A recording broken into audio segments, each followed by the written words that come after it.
వాళ్ళని సంతృప్తి పరిచేందుకోసం ఈ స్టేట్మెంట్ చంద్రబాబు. ఇద్దరి మాటల వెనకాల వ్యూహం ఉంటుంది. ఇది ఇక్కడ పాయింట్.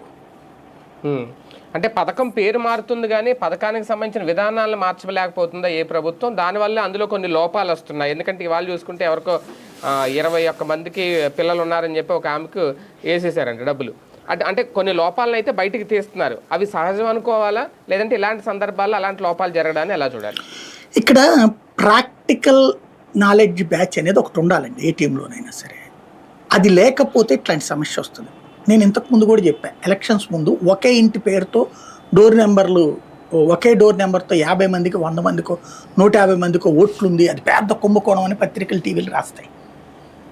ఫీల్డ్ జర్నలిజం అనుభవం ఉన్నోడికి దాని వెనకాల ఉన్న నిజం తెలుస్తుంది. ఇట్లాంటిది నేను ఈనాడులో ఉన్నప్పుడు, సిటీ కేబుల్లో ఉన్నప్పుడు, జెమినీలో ఉన్న, తేజాలో ఉన్న, TV9లో ఉన్న కొన్ని వచ్చినాయి. నేను వెళ్ళా అక్కడికి, ఆ డోర్ నెంబర్ దగ్గరికి వెళ్ళి అక్కడ చూస్తే ఆ ఇంట్లో ఉండేది 4 కానీ ఎందుకు వచ్చింది?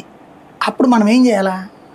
ఆ ఇళ్ళ దగ్గరికి ఉట్టి డోర్ నెంబర్ కాకుండా మిగతా అడ్రస్ ఉంటుంది కదా, వాళ్ళ దగ్గరికి వెళ్ళాం. అట్లాగే ఆ ఏరియా అధికారుల దగ్గరికి వెళ్ళాం. అప్పుడు వాళ్ళు చెప్పింది ఏంటంటే, ఈ కొన్ని పారామీటర్స్ ఉంటాయి. ఏది దాంట్లో రాసేటప్పుడు డోర్ నెంబర్ మస్ట్ ఉంటుంది. మీరు డోర్ నెంబర్ కొట్టకుండా, అంటే ఆన్లైన్లో మీరు కనుక ఓటర్ కార్డుకి అప్లై చేసుకున్నప్పుడు డోర్ నెంబర్ కొట్టకుండా అడ్రస్ వరకు రాసేసి కొడితే కనుక మీకు రాదు, ఓటు తీసుకోదు అసలు. అది దాంట్లో ఏమంటుందంటే నియరెస్ట్ డోర్ నెంబర్ అని అన్నా ఉంటుంది.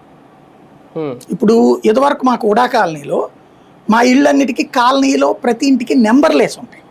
1, 2, 3, 4 ఈడబ్ల్యూఎస్, అదేది